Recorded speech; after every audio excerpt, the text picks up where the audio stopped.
Logo appears, triangles with black letters on white background. Chicago Cultural Accessibility Consortium. Title: Welcome to Leading Accessible Virtual Programs. Presentation materials can be found online at bit.ly/2 J S 0 F K I. Presentation slides on left 3/4 of screen. At top right is mini video of presenting speaker. Hi, everybody. My name is Anna. I am one of the 3 co-chairs of the Chicago Cultural Accessibility Consortium, also called CCAC. Thank you so much for taking the time to join us today and learn a little bit more about how to make all of your virtual programs that you're doing now more accessible. Before we begin, I'm just going to share a little bit more housekeeping information about this meeting with Zoom and to give you a little bit more information about CCAC, like Karen mentioned. We have ASL interpretation today being provided by Kate Block and Terry Hayes from Alternative Communication Services, or ACS. One of the Zoom hosts will pin the interpreters so they stay visible during the presentation when you're using speaker view. You have the ability to pin whoever you want. You can also unpin them if you're not using the ASL interpretation. We also are turning off everybody's video and microphone and asking that you keep yourself off video and off mic if you're not presenting. That way we can keep it a little more organized. You can go to any off video person that you're seeing in your gallery view and click on the 3 blue dots and then select hide non-video participants. That will make it so that the only people you see are the folks who are presenting and our ASL interpreters, which again, should make it a little bit easier. We have got 297 people in this Zoom right now, so just trying to stay on top of it for everybody. Also, this is CCAC's first time ever hosting a virtual program, so I am thanking you in advance for your patience, as everything may not go quite to plan today, but we are doing our best and we're learning just along with all of you. During the presentation, we will have live captioning provided by Kathy Raycan of Efficiency Reporting. You can view that captioning by clicking on the link in the chat box. That is actually going to open up a separate window for you to view those captions. There is an option to have captions done within Zoom, but because that's just not as high quality of an experience, we wanted to do it this way. We recommend that you have like your Zoom box in the top half of the screen and the captions in the bottom half of the screen, or you view the captions on a separate device. All of the presentation materials, including biographies of the presenters, the content of the presentation, and additional resources, were emailed to you in a Word document this morning at the email address that you used to register for this program today. Any images that were provided in the presentation should have embedded alt text within that Word document. If you'd like to access those now, you can click on the link in the chat box to access all of those through a Google Drive. Throughout the presentation, the speakers will also be providing visual descriptions of any images that they're using so that any participants who are blind or have low vision will know what's being shared. And since there are so many people, and this is kind of a new format for a lot of us, if you have any technical questions about the program today, you're not seeing the interpreters, you're not accessing the captioning, please use the chat box to send a message directly to one of the co-hosts that has CCAC in their name, and they will try and help troubleshoot with you directly. CCAC's mission is to make Chicago's cultural spaces more accessible to people with disabilities. We achieve this with 3 main offerings. We have an access calendar that lists all of the accessible cultural programs in Chicago, which is our hometown. An equipment loan program operated in partnership with the Peggy Notebart Nature Museum, which loans accessibility equipment to organizations who are unable to purchase their own. And we offer free professional development workshops for cultural administrators, just like this one. CCAC is an entirely volunteer-run nonprofit. If you're able to support our work now or in the future, please visit our website at chicagoculturalaccess.org and make a small donation. Every little bit helps, especially right now. We're suggesting a $5 donation for today's program. After the presentations, we're going to have a question and answer session with the presenters today. So you can use the chat box to ask any questions you have as they come up.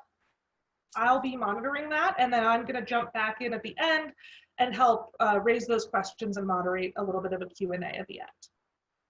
We are recording this program, so we've disabled the private chat feature, except for those technical questions to go to the CCAC tech moderators. So we just don't want everybody's private conversations getting included in the transcript at the end of the day.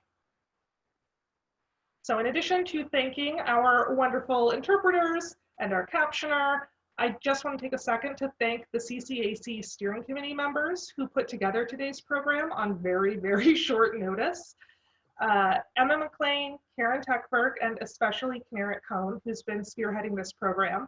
They were actually planning a completely different in-person workshop for the month of April, and it was going to be wonderful, and then they were no longer able to do that. So within the last couple of weeks, they've completely pivoted to this new topic in a brand new format, on top of all of their day jobs changing significantly. So huge thanks and kudos to all of them for all of their hard work. Now, it is my pleasure to turn this over to our speakers today. We're going to be hearing from two experts in accessible virtual programs. The first person we're going to be hearing from is Tina Childress, who is an education audiologist and late deafened adult who specializes in assistive technology and accessibility, especially in the performing arts. Our second speaker is Sheri Levinsky-Raskin, who is an expert in museum education and accessibility, and is also the Vice President of Research and Evaluation at the Intrepid Sea, Air, and Space Museum in New York City.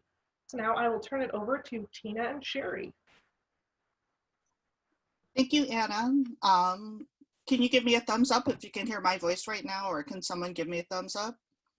Okay, so awesome. So hi, everybody. I'm really excited to be here today. So Kenneth, if you could advance the slide, that would be fantastic.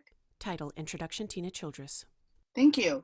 So I just feel so honored to be a part of this presentation today. I have so much respect for CCAC. I have been using their services in one way or another for probably about 2 decades. I grew up with normal hearing and I lost my hearing as an adult. And so I recognize that I need help. And I know that CCAC and their partners and their education has done an amazing job working with local theaters so that I don't only have to go to the big theaters to get access, but I can go to the smaller theaters. And so thank you very much to CCAC for that. Let me describe some of the pictures that are on my slide. In the upper right-hand corner, you will see a picture of my side of the audiology booth. And so I'm sitting at a machine that presents sounds, and I say, raise your hand when you hear the beeps. And on the other side is a patient who you cannot identify. And that's one part of my life. And then in the middle of the slide are 2 pictures of silver behind the ear cochlear implants, and these are my tools to access any kind of auditory information. In the bottom right-hand corner is kind of a blurry picture, but it's the only one I have of a selfie with Lin-Manuel Miranda when he was on Broadway doing Hamilton. So I was kind of stalking them out at the stage door, and I love theater. I love seeing shows. I've seen probably 50 shows or more in the past just like 6 or 7 years. So thank you to CCAC. And so my purpose in presenting today is to help all of you in the audience know kind of what is out there in terms of accessibility when you are educating the theaters or helping them also understand, if you're going to put on a virtual programs, what things do you need to have in place in order to make it accessible for all? Next slide, and we're going to turn it over to Sheri so that she can introduce herself.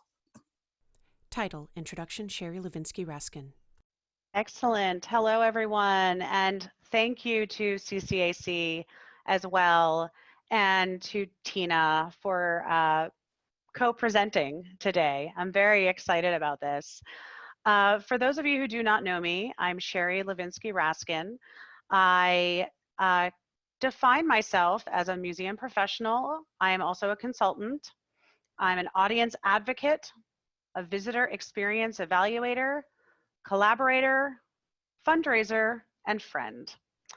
And as Anna mentioned, I'm currently the Assistant Vice President for Research and Evaluation at the Intrepid Sea, Air, and Space Museum.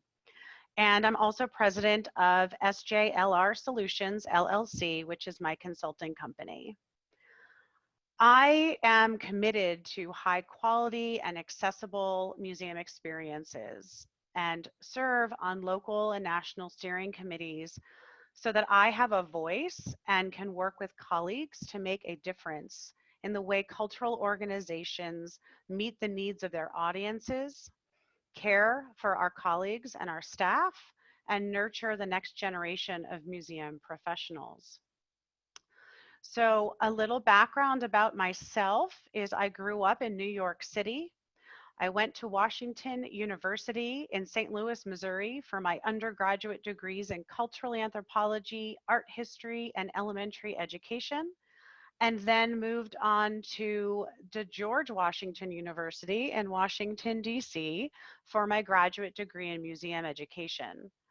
And after living in DC for 8.5 years following my graduation from George Washington University and working as the director of programs at the Decatur House Museum, I moved back to New York, where I have been ever since 2005. My husband and I have 2 dogs. I love walking around the city with my dogs, who can actually be seen in the top image on the screen, top right. There are my 2 dogs, both brown, and they're standing next to a fence in Washington Square Park near where I live. And I also love watching movies, art, traveling, and spending time with my elderly mom. There is a photo of me on the bottom right, and that is an image from the American Alliance of Museums last year when I was giving a presentation and speaking outdoors, and you can see me there holding a microphone. And similar to what Tina said, I am really delighted to be here with all of you and to share best practices, tips, practical ideas for designing and leading virtual programs and meetings. So back to you, Tina. Title: The Need for Accessible Virtual Programs. Thank you, Sheri. So my portion of this presentation is going to focus on working with patrons and customers and anyone that is deaf or hard of hearing. So that's where I'm going to be coming from. I'll be talking about the implementation of things like closed captioning, ASL interpreters, and some other issues. So next slide.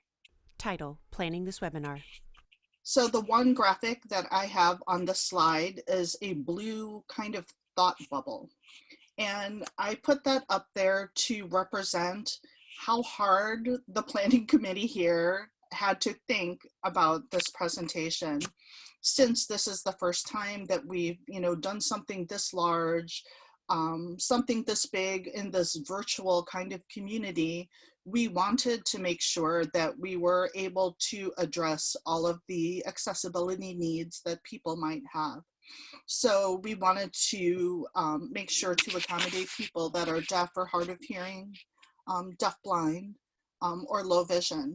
And I'll talk about how even some of the accommodations that we have for people that are deaf or hard of hearing can also help people that are blind or low vision.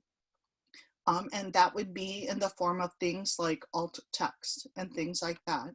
I think I speak for everyone too, that, what we also realize, even in just practicing for this presentation today, is that we all need to be flexible.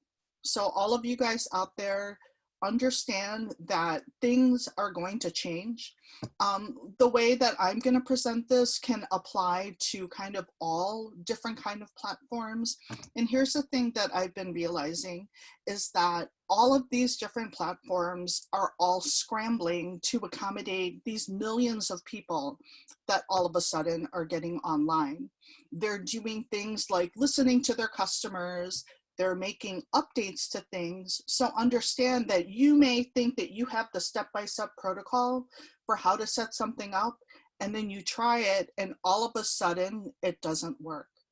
Okay, and that's what we've been noticing, like with Zoom, and Sheri is definitely an expert on this, and it's been consistently inconsistent. So just know that it may not work out the way that you think it might. So just to have grace for everyone all around. And I hope the participants understand that as well. Next slide. Title, glossary. There's a lot of text on this slide, and let me summarize it for you.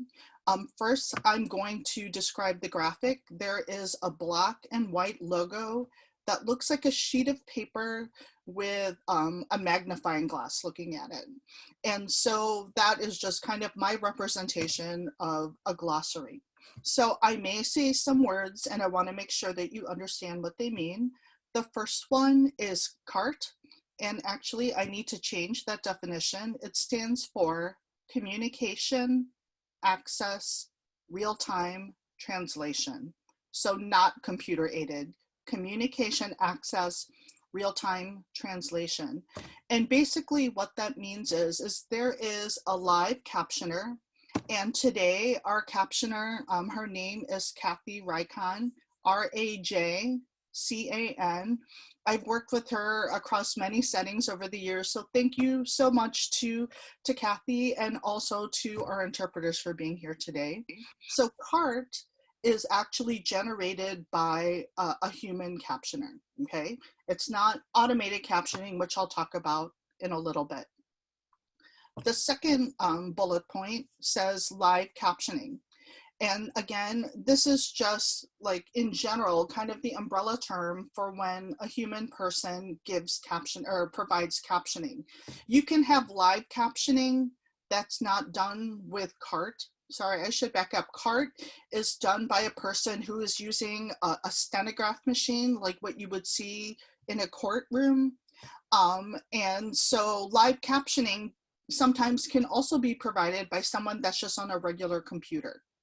Okay, so the next or the last bullet says automated captioning. And so there are options now available that allow people to use speech to text apps or programs on the computer. They are features in some of these video conferencing platforms that will listen to the voice and then analyze it and will produce captions or subtitles. And so we're going to talk about the advantages and disadvantages of that. So next slide, please. Title, best practice, use a live provider. So best practices, whenever you can, use a live provider. I cannot stress this enough. I know that it can be tempting to try to use automated captioning or to go the cheap route. I know that budgets are really stretched and even more so in these times, but whenever you can, use a live provider because there are advantages to that. So let me describe also the images that are on the screen.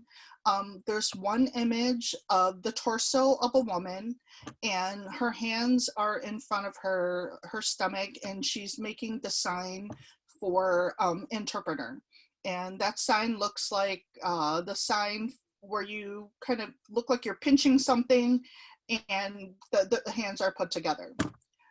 There's another image to the right of that, which is a picture of fingers on the stenography machine, which is what what I'm using to represent CART. And so going back to the bullet points, if you use a live provider, you know that they can do things like ask for clarification. They can tell you and give you feedback like slow down or I didn't understand what you said. The other thing a live provider can do is to indicate who is speaking. When you're using automated captioning, you don't always know who's speaking. So Kathy, knowing that I'm presenting and Sheri's presenting, and then we have the CCAC members that also might be talking, she can indicate who's talking. So that's wonderful and very helpful. The next bullet point says they will describe if there is a non-speech sound. So for example, if I'm in the middle of a presentation and all of a sudden my phone starts ringing in the background, I might see in the captions like a parentheses sign and then phone ringing. And so that's not always something that automated captioning can do. The other thing that live providers can do is they can correct mistakes. So let's say Kathy starts typing something and the wrong word comes up, she can then go back and actually correct it. And the same thing can happen with an interpreter. You know, they're going with the flow and they realize, oh, I signed the wrong sign. They can go back and describe that, oh, this is the right sign, okay? In terms of the automated captioning that's out there now, so these are the ones using speech to text technology. You know, some people are like, well, you know, there's so many apps and things out there that are free or of little cost. Well, I should go with that. Another advantage that they might see is that, wow, it can be really, really fast, maybe faster than what you might see with the live captioner. But the negatives to that is that oftentimes with the automated captioning, they are not as accurate as a live captioner. Okay, I can't stress that enough.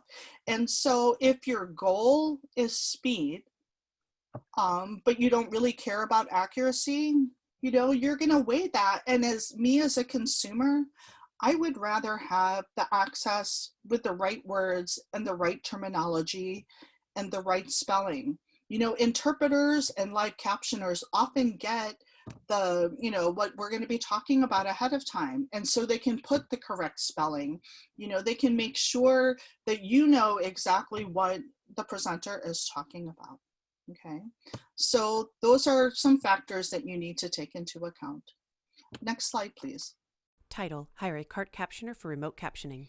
Now, for remote captioning, this is exactly what Kathy is doing right now. Of course, with all of us, you know, in the situation where we're being encouraged to stay home to stop the spread, Kathy is listening to me present, and she's in her office or in her home, and she's sending the signal to the browser website that you guys are reading the captioner on right now. And so, you know, you want to make sure that that is in place. And I'm realizing now too that that heading is incorrect. It says hire a cart captioner for remote captioning. The slide actually talks about hiring a live interpreter for remote interpreting. So let me explain this. On the slide are 3 boxes. One is a black box with a green border that says interpreter 1. There's another black box that says interpreter 2, and then there's no green border. And then the third one is a black box with a green border, and it says CDI, which stands for Certified Deaf Interpreter. Okay, and so when we were doing this presentation, and like we've been saying to everyone, please go ahead and you know, pin the interpreter, and that's what will give the green box. And then hopefully you can also see me talking if you are going to put highlight or spotlight on me also. So here's one thing that I want to inform you guys about. If you're going to be presenting, like having a program where you have a deaf presenter. So sometimes with deaf presenters, they will be communicating in ASL and they may not be using their voice, okay? And if that's the case, they're not going to activate the microphone, which will automatically spotlight them. So you're going to have to come up with some kind of way to either just pin maybe that deaf person that's signing and just having the voice interpreter be off screen if you're not able to get more than one window on the screen. Okay, next slide. Same title, slide 2. So in this situation with Kathy, we are using captioning in a separate window. And, you know, I have experienced it when using captioning in Zoom, especially, is that there is a significant delay to the captioning showing up within the Zoom window. And there's just so many moving pieces and things like that. We thought for ease of use, maybe to go ahead and provide it in a separate browser. So there are different ways that, that you can see captioning. So in the top image that's on the screen, you see a laptop sitting on a table and it's got captioning on it. There is a caption underneath this picture that says separate browser window and separate device. So if you have the luxury of seeing things with a separate device, that would be something that would be great. So you can see the PowerPoint real big or see the presentation really big and also see the captioning. The bottom image is an image of two women side by sides, and they're both in different places. So there's like a video on the left of a woman with a blue background, and then there's an image on the right on the other half of a woman, and she looks like she's in her living room. And across the bottom, you can actually see the captioning embedded within that same window, so not a separate device. Okay, so, you know, there's just different ways that we can do it.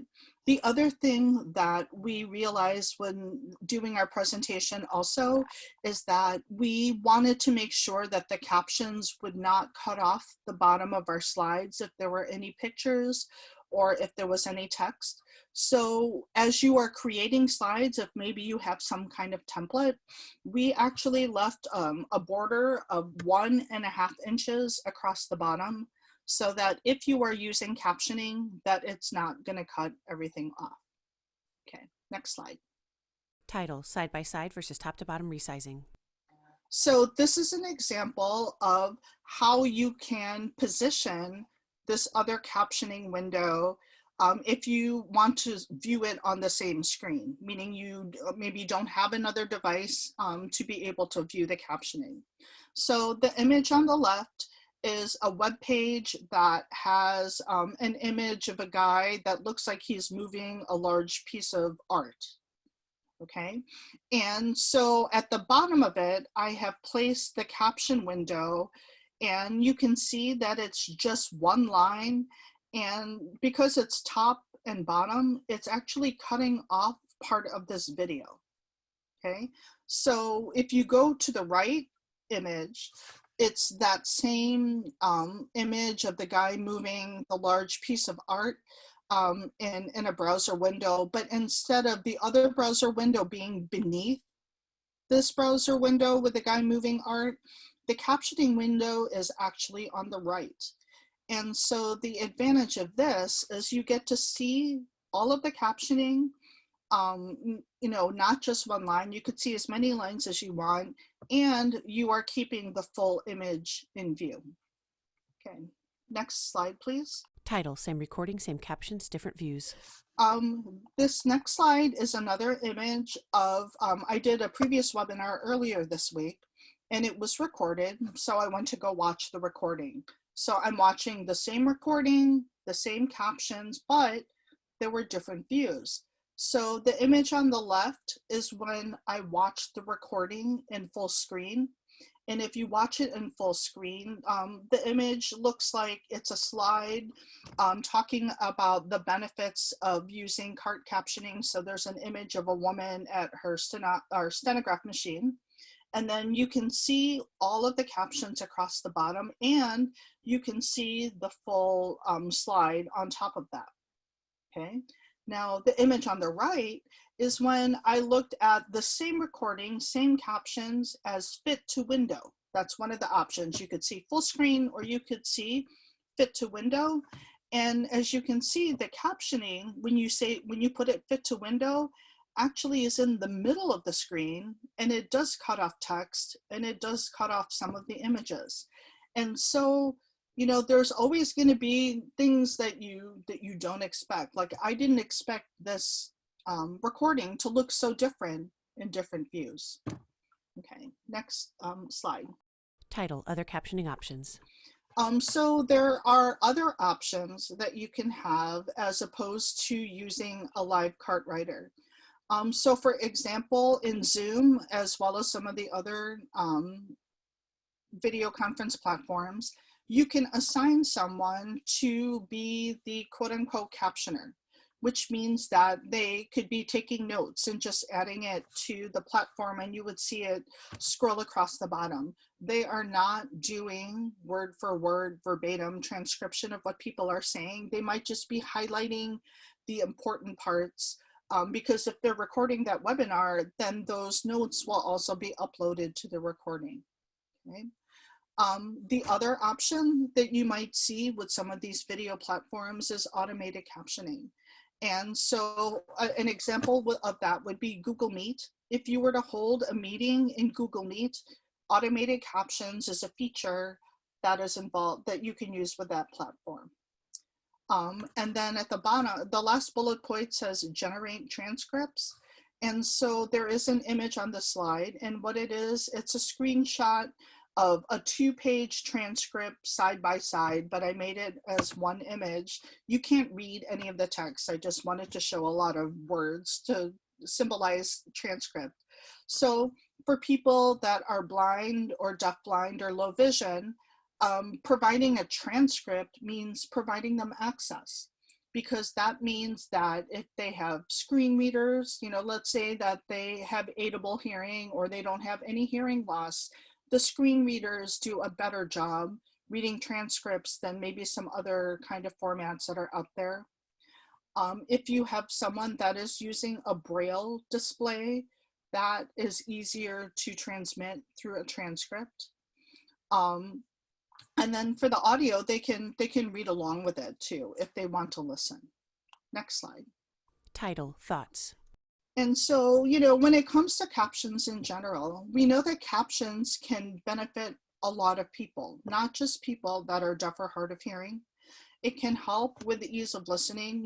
There are some statistics out there that like 80% of people will watch their videos with the sound off at one point or another. And so if you're, before when we were at the gym, or if you're somewhere and you want to mute the audio, having captions means that you're still able to access the information. There are some people out there that they don't realize how much they rely on captioning because maybe they have unidentified hearing loss or untreated hearing loss. Captioning can also help people that are English language learners because it's going to be harder to process, something that's not their native language. The other thing I'm going to stress is from my perspective as a consumer, I am the kind of person that when I know I'm going to an event and that I'm going to need some kind of accommodation, I will try to contact the venue at least a month, if not 2 months ahead of time, and let them know, hey, want to let you know that I'm really excited to see your show, and I would like to have captioning for this performance. Or I would say I would love to have access to ASL interpreters for this event. Okay, and so there's there's an image on this slide. It's a black box with big, thick yellow lettering that says nothing about us without us. And so when I talk to my peers that are deaf or hard of hearing, I tell them you need to tell people exactly what you want, because if you don't, they're going to assume that you need A or B. And so, for example, I've been to several events where people have had to fight for captioning, whereas the venue says, well, I'm providing you with ASL interpreters, but the point is not everyone understands or uses ASL. And vice versa, they provide captioning and someone would prefer ASL interpreters. So listen to that, be mindful of that, both from the consumer, perspective, as well as, respecting maybe what some of the organizers might need to do. All right. And with that, I'm going to turn it over to Sheri. Title: Defining Accessible. Great. Thank you so much, Tina. I've learned so much from you just in preparing for today, and greatly appreciate all of the resources, ideas, best practices that you have shared. As we transition into my portion, I wanted to start off by taking a moment to define accessible.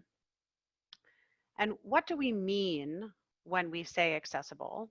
And how do we ensure accessibility regarding our content, information, experiences, the tools we provide, and the ways by which we communicate with each other? I have a few top level definitions, and I encourage you to add your thoughts in the chat box too, so that we can see that. But simply stated, when something is accessible, it may be 1, easy to get to and to use, 2, within reach, 3, able to be used or seen, and 4, is able to be understood. So when we design programs and plan meetings with accessibility in mind, everyone benefits because content, information, and experiences are presented so that everyone is able to participate. So I do say, if you have any additions to that, please add them to the chat box, or we can talk more a little bit later during the Q&A. Title: Presentation Design Tips. So before we head into a deeper dive into navigating virtual meetings and program platforms such as Zoom, and Tina mentioned several others, Google Meets, WebEx, which you might be more familiar with, I want to take a moment to share key design tips for programs and materials. Now, these are some that are not specific just to the virtual space, but they are key design tips for web, for materials, for presentations. So I wanted to take a moment to go through each of these that I have on the screen. And these are some best practices for visuals and are especially important for designing for audience members who have visual, auditory, or cognitive impairments. So the first one is providing a clear and visible text. And titles, for instance, should reflect what is on the page contents. Text should be concise.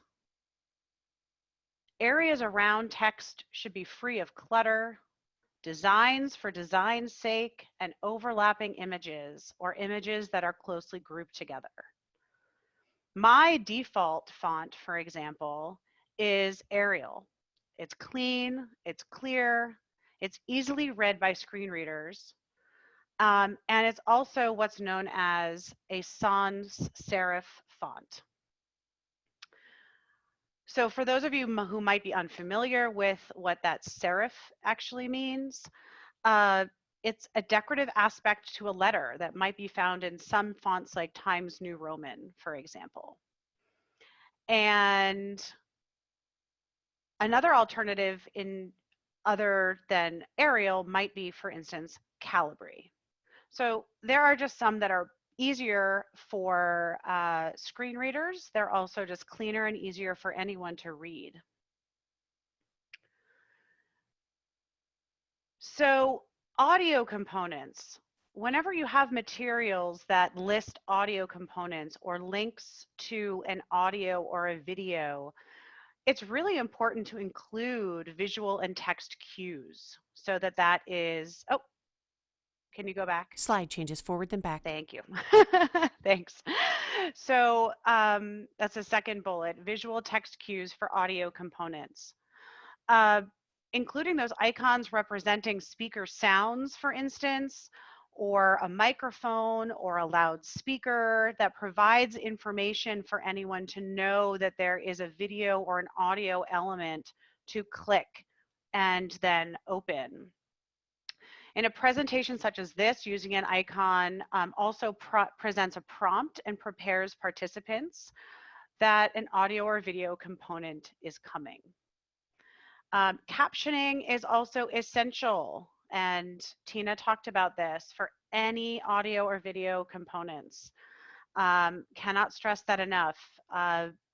So that is really crucial and should be a priority whenever anything is uploaded to the web, whenever it is a link that is embedded in materials, and whenever it is part of a presentation that you are showing, for example, in a room, in an auditorium, etc. So the third bullet, changes in colors. Color should actually call out meaning, sorry.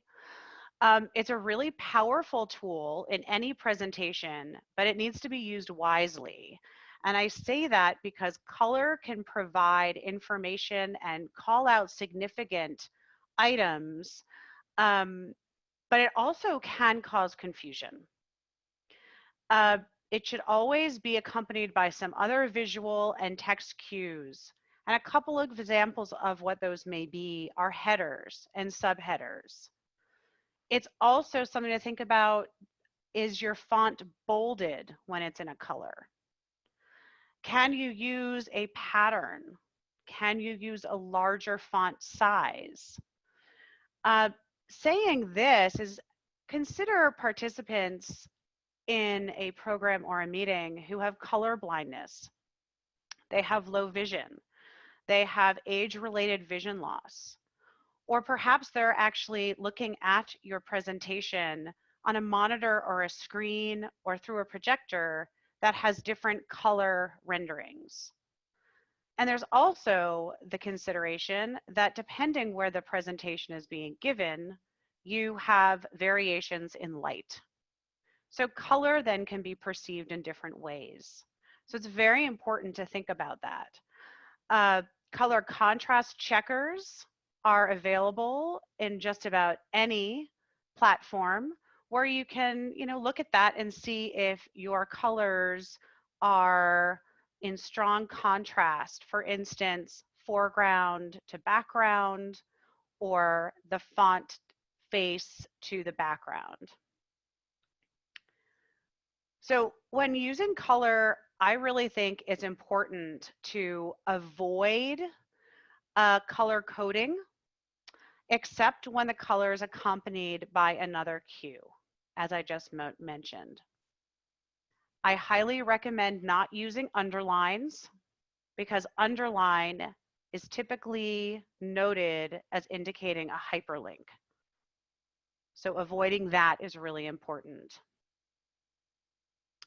So the fourth item, bullet, multiple visual cues. So I always try to be overly aware of, if I am speaking like we're speaking now, although you may see something on the screen and it's in text, that I also present it orally. I might spell it out if it's a website or if it is a specific hyperlink to a web page. I also think it's really important to identify with hyperlinks the full title of the organization or a website, and noting that there is a link as well. This is really helpful in overall for any user when they're looking for a hyperlink or knowing where there's a link to further and additional information, but also it's very helpful with the screen readers. So the next bullet is using headers, headings, different levels. And these are so important because it helps visual learners quickly scan and understand the hierarchy and the organization of materials content, and a presentation. And heading levels also provide those who are using assistive technology, such as screen readers. And in the absence of headings, assistive technologies are not able to offer the ability to skip and select sections on a page or a document or a presentation. And it's also limiting for search engines when they, especially, and this is for web, allowing search engines to identify topics, content, and ideas. And most software makes this really easy to do and to incorporate headings where the font and text can be selected as either a heading level 1, a heading level 2, 3, or titles, subtext, or normal text. And these are all ways of organizing and structuring the content. So in line with that, consistent font sizes and line text and text spacing, sometimes we just really want to put everything out there and have as much information as possible. But I think it's very important to consider your font sizes, your line heights, as well as your text spacing. And so here's just a few best practices that I wanted to share. So at the beginning, I would say it's great if organizations, or even for yourself, that you have a style guide that contains information about the type of fonts that you're using, about this text spacing. For instance, a best practice for font size to be at least 14 point. Although some presentations, I personally prefer to use 20 or 24, especially for a PowerPoint that may be in the front of a large auditorium. And the spaces between each sentence to be between 1.5 to 2 points at maximum. It's also important to consider that if text and images are really close together, it might be difficult to notice where one element begins and another ends. And some other practices I have seen, and I think it's very interesting to consider, that long lines of text is not often easy to read for just about anybody. But I will say that for those who have low vision and vision disabilities, including narrow blocks of text makes it easier to move from one line to the next. And some best practices that I've been reading about really recommend no longer than 80 characters per any line.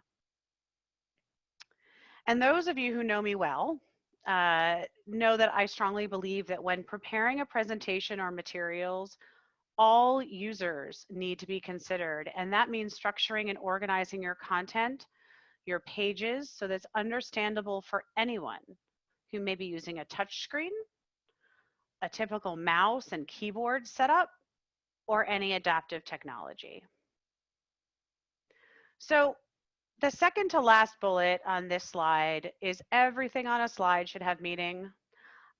Don't just add images because they make things look nice.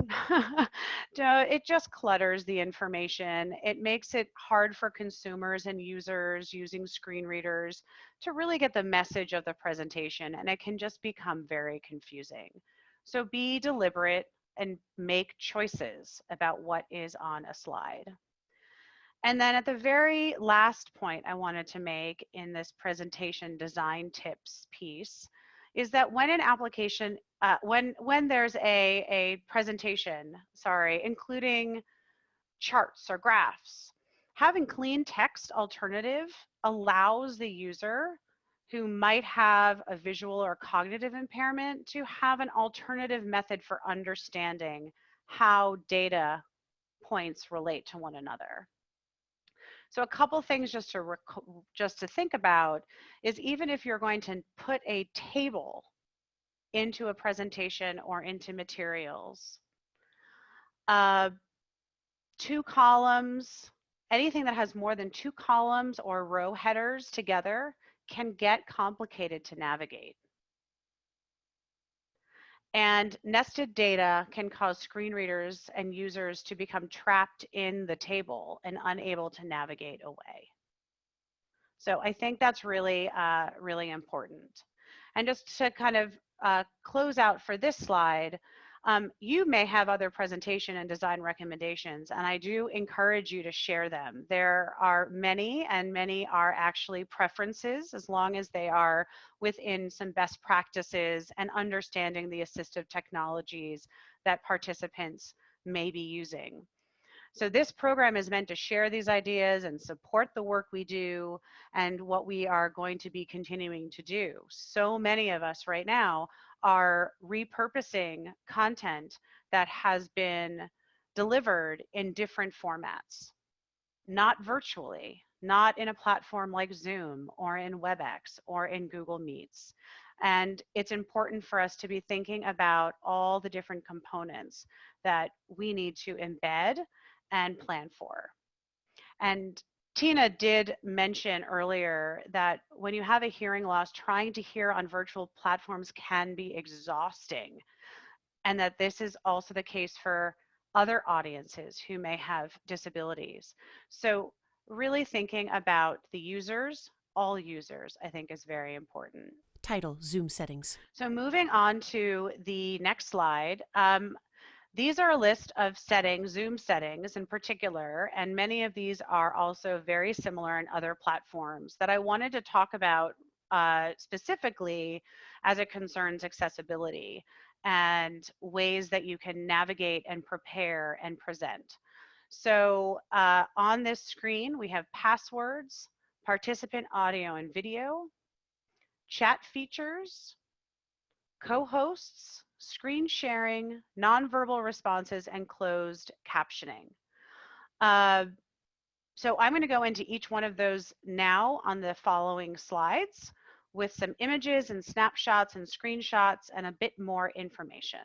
Same title, slide 2. So this is an image right here. Just to show you the back end. For those of you not familiar with Zoom in particular, this is what you have on the back end, where you not only just have what you set your meetings up to be like, but there's additional settings. And this is a screenshot of the Zoom settings webpage. And you can see that on the far left, there is a toolbar, that the left sidebar, and highlighted in blue is settings. It's just in the middle on the left.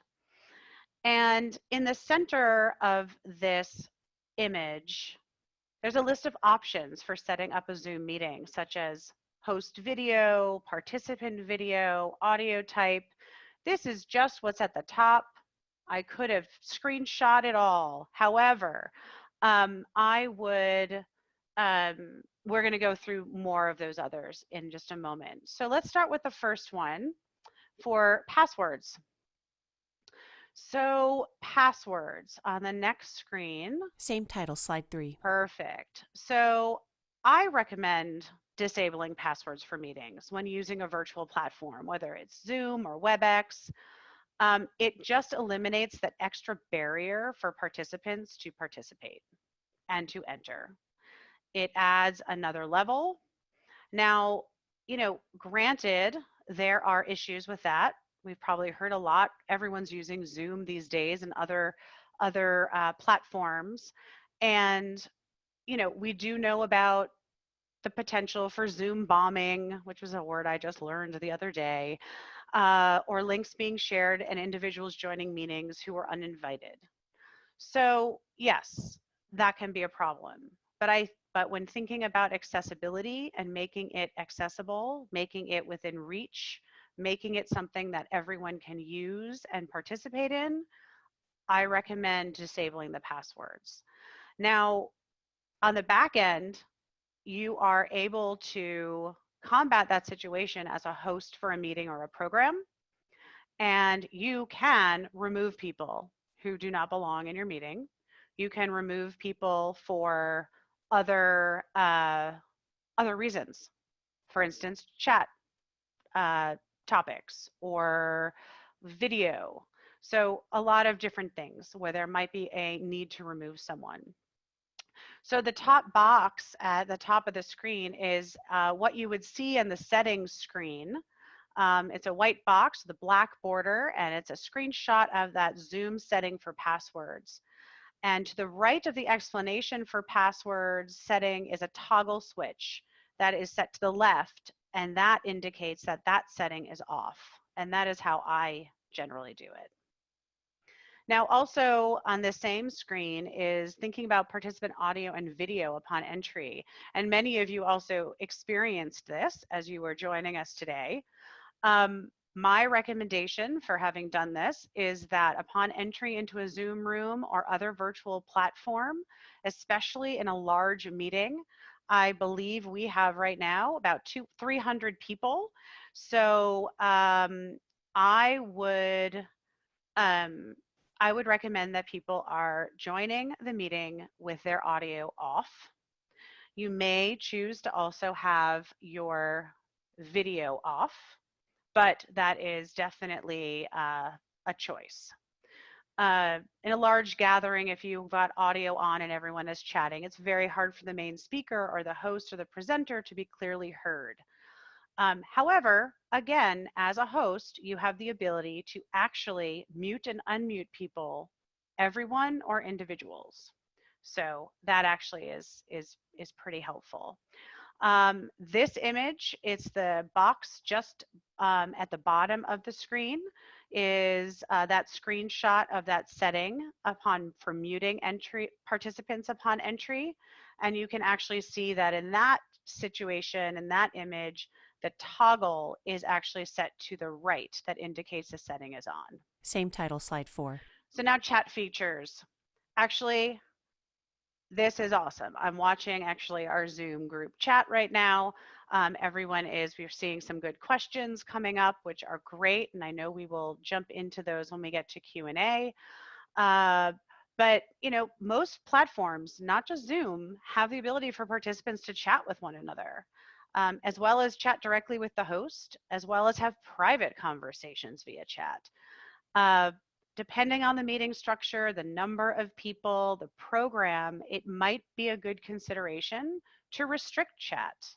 So it's just between participants and the whole group, like we are doing here.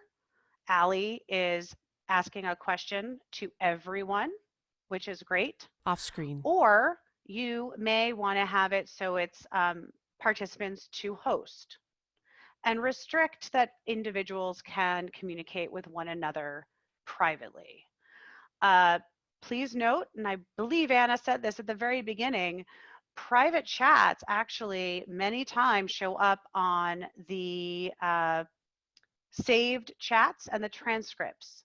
So even though you thought you might have been saying something privately to someone else, that may actually show up in the transcript. So here I actually have next to the chat features piece, there's this white box with the black border, and this also shows that screenshot of the chat, private chat, and auto saving with the same information as I mentioned before. My settings all have those toggle set switch to the right that indicates the settings are on. And then co-hosting, allowing someone else to have in-meeting and program control is really important. They will have all the abilities for controlling the screen, managing participants, muting people, turning videos on and off, moving slides through, things like that that are really important. I always recommend enabling co-hosts, and this doesn't have to happen ahead of time. This is not something you need to do a toggle on the back end. It is an option that you will have in real time. So it may make people nervous that someone else has automatically ability to do all those things.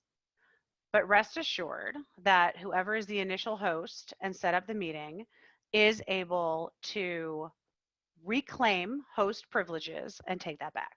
Same title, slide 5. On the next screen, there's two items that I think are really important. Sharing screen, which is what we're doing right now. We are seeing our images, our PowerPoints right here. So we are actually looking at a screen, someone else's screen from CCAC. Now, screen sharing allows you to determine, you can actually on the settings side, this top box is this white box with the black border that shows the screen sharing, who can share, who can start sharing when someone else is doing it, and then also disabling for other users. You can decide who's going to do it. Depending on what's happening for this particular program, it's host only. So only the host can share it. In other types of meetings, especially smaller ones, enabling other participants to share their screens may be important. It's important to know, though, that everyone sees whatever is shared. So if you are sharing something and it goes live, everybody who is participating can see it. And the other piece is I recommend being really prepared. Close out tabs, close out things that you do not want other people to see. And also, best practice is always to read through if you are going to be doing anything that is becoming visible. So let people know what's on the screen. And then this whiteboard. I find this a really fascinating piece, and actually something that I learned about on a recent Zoom call by mistake when we actually had the whiteboard option enabled. So if the whiteboard option is enabled, then participants can actually write on the screen while a meeting is in session. We had that actually with a children's program, and all of a sudden we had crayon markings and all on the screen, and realized it was because whiteboard was enabled that allowed folks to do that. It was pretty hilarious, but nonetheless, a great learning experience. This feature is not on all virtual platforms, although other formats may include the ability to share documents or to collaborate on note-taking, which could be really, really useful as well. Same title, slide 6. And then on our final slide here is nonverbal responses and closed caption. So nonverbal responses offer opportunities for participants to react in various ways to material and content that's shared. And you can actually see it in the screen right here, just below the bullet with non-verbal responses. You can see a box, a black box with two hands. One is clapping and one has a thumbs up. And these are found on the participant toolbar with the reactions image, which is the smiley face, the white smiley face with reactions. I'm really particularly fond of incorporating and enabling these types of nonverbal responses during programs because a lot of people may not be comfortable with or able to respond in other ways. Another nonverbal response, which will come up in a few slides, is the opportunity to raise your hand. And should there be a question or a participant is waiting to respond to an answer, especially on a smaller meeting where you want people to be participating. Closed captioning. Tina spoke a lot about closed captioning, and I just wanted to note that closed captioning is available on the back end as an option to enable or disable. It is also on the participants' toolbars if they want to opt in and use it. We made the decision not to do that and to only do the stream text instead, just because of the delay and the more higher quality in terms of using a third party. And the program and platform that we are using is stream text. And you can see here, as with the other ones, there are both white boxes with black borders. The top is a Zoom setting for the nonverbal feedback, and the bottom white box at the black border is for the settings for closed captioning and saving captions. And do note that if it is something that is in the moment, if you're going to be doing closed captioning through Zoom, you can either assign it to a participant to type, and they're responsible for that, or you can have a third party who does it right into Zoom.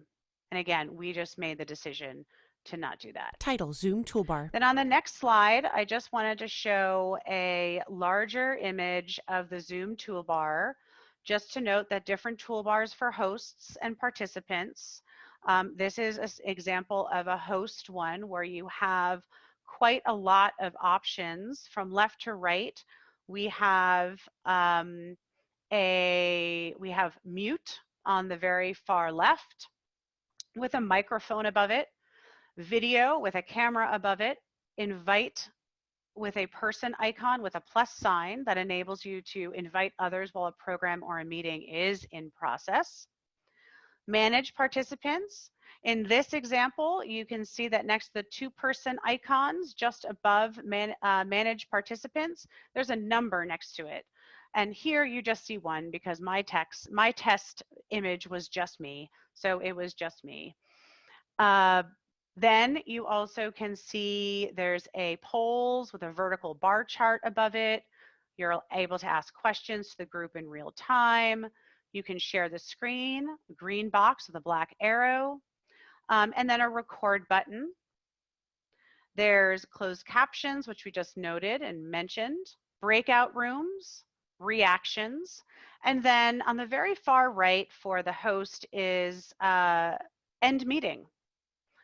In red font, and on participants view, which you all probably see, it says leave meeting in red font. Title, managing participants. So I want to just call out two different things. On the next slide, managing participants, I zoomed in on the portion of the toolbar that we just reviewed with the mute and the video, and then invite, and manage participants is on the far right of that black rectangle. And once a host pops that up, and similar actually to a when you're a participant, you can click on that and then you will see the list of participants' names. Here again, it was just me. And at the bottom are multiple options for the host to mute all, remove participants, etc. Indicating and responding to people with yeses or nos, those types of things. Title, polling. And on this next slide is polling. And I don't know how many of you have actually experienced this, but I do think that it is a great option for asking questions in real time during a program and a meeting. And similar to the previous slides here, I've zoomed in on a portion of the toolbar that shows the polls on the right.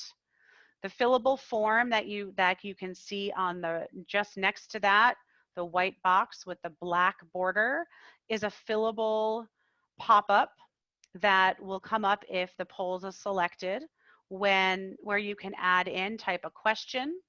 You can then add in as many options as you want. It's going to be a multiple choice question.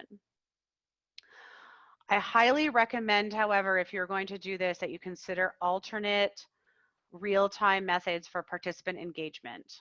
Not everyone is going to be comfortable with responding to a poll or able to respond to the poll on the screen. So alternate ways of engagement so that everyone can share their ideas is to encourage putting those into your chat box. Texting, sharing a cell phone number where when a question is posed, individuals are able to text responses, or even using social media hashtags that can be active both during a program or a meeting and even after. Title, social media tips. And on this next slide, I would be remiss not to mention for social media tips, should you not be aware, I became aware in a recent program that I participated in, that adding in alt text or image descriptions is just not easily accessible and easy to do unless you have on the back end set your settings to do so.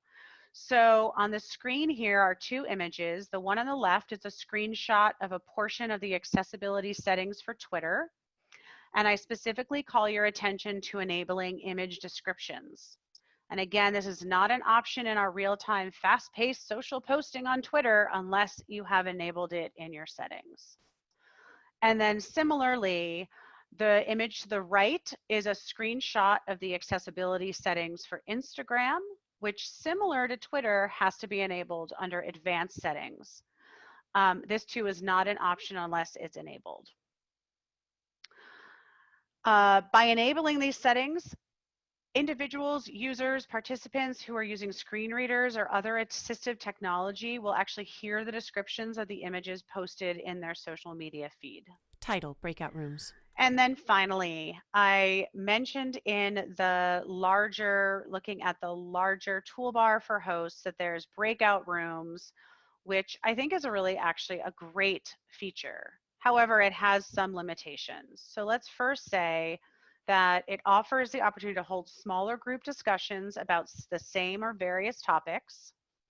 When doing this during a meeting or a program, I always recommend selecting a facilitator and note taker for each breakout room. And when this occurs, when you're going to actually move people around, everyone starts in a main Zoom room, similar to where we are now. And then the host either manually puts participants into rooms based on selected topics, or if topics are irrelevant for the conversation, that can be done automatically and a certain number of participants can be placed in a room. Now, I definitely, again, recommend a facilitator and a note taker in every room, and also guiding questions are great to circulate ahead of time to make this most efficient. I want to say, however, you note that we have ASL interpretation occurring as well as closed captioning. So when you do breakout rooms, keep in mind that if you have participants who need ASL interpretation, you would need to also have an ASL interpreter in every breakout room. And if not, then anyone who needs this would actually need to go just to the room where the ASL interpreter is. Not ideal, not a best practice. So highly recommend that when the decision is made, it is made with all these things in mind. I also wanted to note that captioning does not occur in breakout rooms either. So the captioning is something that only occurs in the main room if you are doing it through Zoom. And thus my recommendation for a note taker that can be then shared out afterwards with a transcript for the meeting or the program. Title, Thoughts. So on the final slide here for me are some of my thoughts that I just wanted to close with. So if you're unsure if your work is properly formatted, use accessibility checkers while creating your documents. Or also, if you have colleagues, if you have advisory groups, ask them to review it for you and get their feedback. Find out what's working, what's not, and make adjustments. Build accessibility into the design process. Don't wait for the end. Don't think about it as an afterthought. It has to be a part of thinking about all the users, all participants, and how they have access to what you are presenting. Listen to and respond to your meeting or program participants. Always consider multiple methods for communication. Give options. Allow people to participate in the way in which they're most comfortable. And again, finally, everyone benefits when your presentations, programs, and work is designed with accessibility in mind. Title, Resources. So I know on the beginning of the presentation, well, actually before the presentation today, a lot of information was shared, including some resources. So here are just a few that we included. Tina Oh, there you are, Tina. Great. Tina, do you want to take it away for this first one, and then I will add on to those that I was recommending as well? Sure, I'd be happy to. So the first bullet point are resources that are related to CCAC that they have on their website. So lots of great tips, from the accessibility standpoint for a bunch of different things. I obviously focus on working with clients that are deaf or hard of hearing. So my link that bit.ly link, the bit.ly/Tina Childress resources. I have this tendency to kind of hoard and collect information, and then I make lists. This is actually a list of my lists. And so on there are links to things like I've done 2 blog posts recently with everything that has kind of happened, talking about captioning options. So I did see a question about, well, why are you using stream text? And talking about some of the pros and cons to that and some of the different options. There's also a blog post about how to add captions. I also have this social bookmarking website on Raindrop. That's the name of the website. And you can search it by categories. And so if you're still curious, anything that, that I'm thinking about that has to do with video conferencing has a video conferencing hashtag. I've even gotten as specific as adding a tag for Zoom or adding a tag for WebEx or Google Meet, depending on the platform. And then soon, probably by next week, I am working with someone to create a knowledge base. And so you guys see the link there. It's not ready for public use yet, but keep that in the back of your mind. It's going to have some great information on it. On to you, Sheri. Same title, slide 2. Excellent. So on the next slide are a couple more resources. As I mentioned, I was previously a steering committee member for the Museum Access Consortium. So a very near and dear part for me, and the resources, materials, past program videos as well as transcripts are all available, and there's just so much there, as well as contacts to other organizations as to what they're doing. So similar to what CCAC has as well, but I wanted to pop that up too. American Foundation for the Blind and National Federation of the Blind are 2 really great resources, as well as a Hearing Loss Association of America, with whom I know Tina has done a lot of work as well. Excellent. I mean, there's one thing that I was going to make note, just if I can, before we get into the Q&A. But there was a question about the types of accessibility checker options.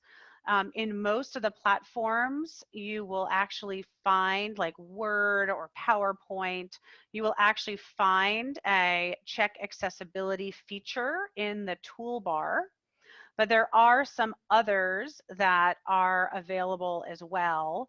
So I would be happy to add some of those into the Zoom chat, some links, as we're going through the Q&A, and that maybe can be shared after the fact as well. So over to you, Anna, I believe. Title, Q&A. Thank you both so much. This was incredibly informative. I think everybody here has gotten a lot out of it, at least if the chat box is any indication. I've been furiously trying to copy everybody's questions down so we can get to a few of them. We do have a few minutes left, so I'm just going to pop through a few of the questions that have been mentioned throughout. One of the ones that popped up that I know we had a lot of communication about in regards to this program and might be illuminating for you both to remark upon. Somebody asked, thank you for this presentation. How many people do you recommend should be working on the virtual presentation, and what roles would you recommend they have? Okay, so I think it depends on how many or like what access you are going to be providing. So for this, we have me and Sheri, which were the two presenters. We had Kinneret Cohn, who was doing kind of she was the master dictator. Is that what you called it earlier, Sheri? And we have Anna and we have Hillary, which they were answering questions from the chat box. We have the two interpreters, and we have the card captioner. Okay, so for this webinar just here, there were 8 people that were involved on the back end of making things happen. Okay, so I completely agree with Sheri. At the minimum, even if you're not providing access, which I am definitely not advocating for, but you need to have a moderator, because as a presenter, there's no way I could do presenting as well as moderating the questions, as answering questions, because there's also a really, really steep learning curve for people that are getting on to the webinar, especially if they've never done any kind of video conference before. Like, how do I turn on captioning? How do I do this? How do I do that? And you have to take at least the first 5 or 10 minutes kind of going through that. Thank you so much. Yeah, it definitely takes a village to put on a webinar, as we learned during our rehearsal for this earlier this morning. Yeah. So Lucas is asking if we could expound a little bit, and I know there's been some conversation in the chat box about the pros and cons of the Zoom captions versus the external captions on stream text. If you guys could expand on that a little bit. Do you want to talk about that first, Sheri? Yep, I'll start there because I've used both, and I know Tina has as well. The Zoom captioning, it's not that it's bad. It's not that it's bad at all, and it can be done.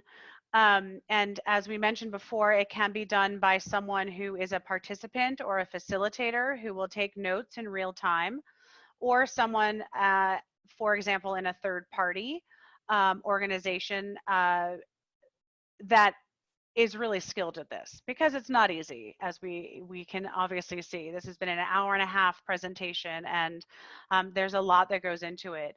The lag time, however, has been one of the biggest problems, that it is A, it's slower, and B, it often cuts off.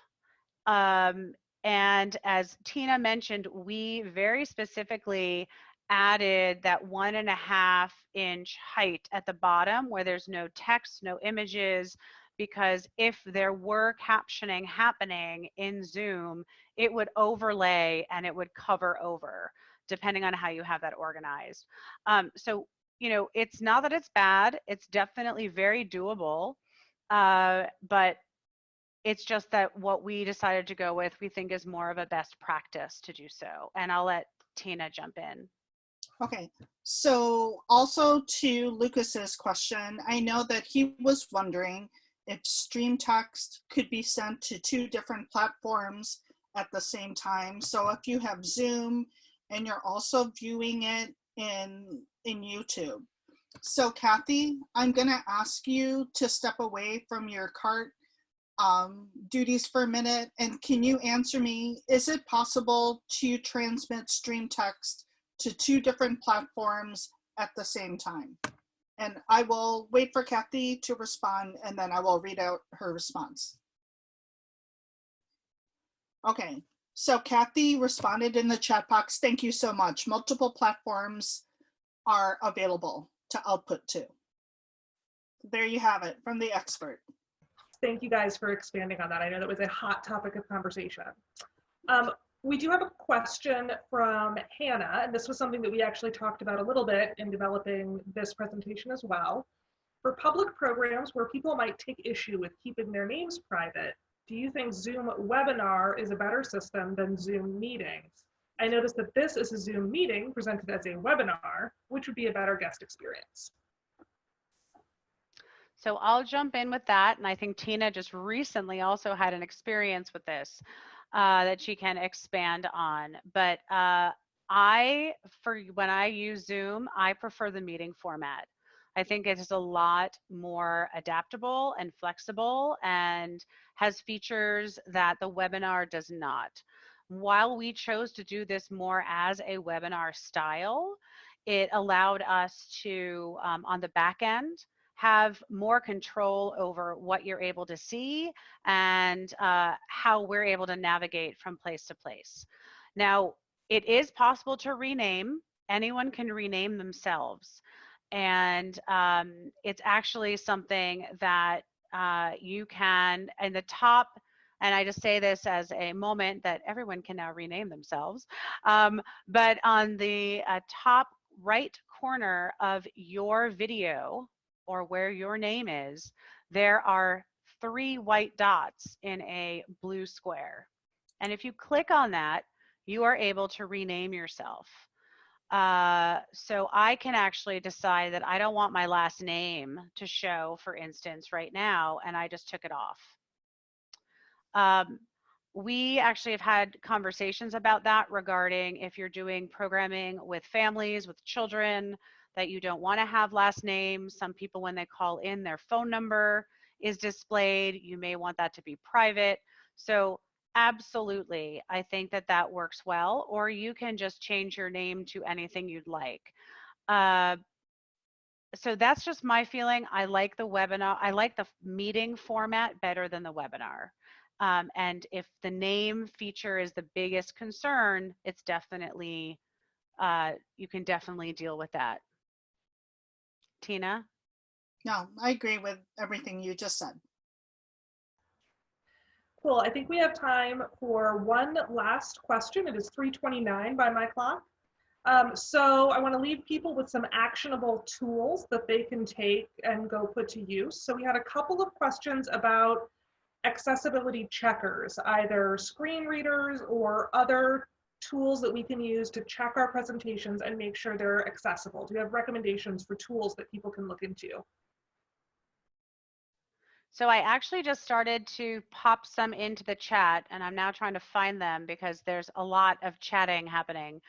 But Wave, for instance, there's extensions that can be placed into Firefox and Chrome. There's Microsoft accessibility features.